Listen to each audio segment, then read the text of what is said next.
નમસ્કાર, સ્વાગત છે આપનું ડીટીવી ન્યૂઝમાં। દાહોદના માટવા ખાતે મોડી રાત્રે ઇકો કાર પાણીના પ્રવાહમાં તણાઈ જતા કારમાં સવાર 4 પૈકી 2 ઈસમો મળી આવ્યા, જ્યારે 2 ઈસમો લાપતા થતાં શોધખોળ હાથ ધરાઈ।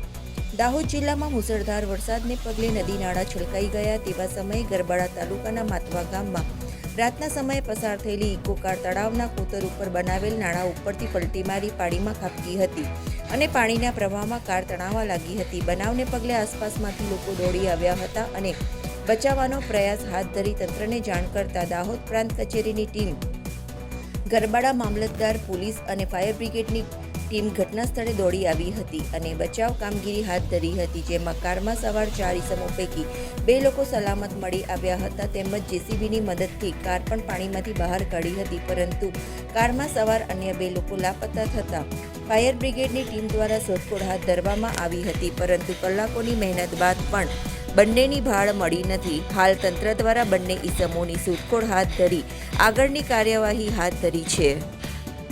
અમને જાણવા મળ્યું કે માટવા ગામે ગાડી તણાઈ ગઈ, એટલે અમે બધા ગામ લોકો બધા ત્યાં માટવા કોતર પર દોડીને ગયા તો ત્યાં ગાડી એક ખાઈમાં પડી ગઈ।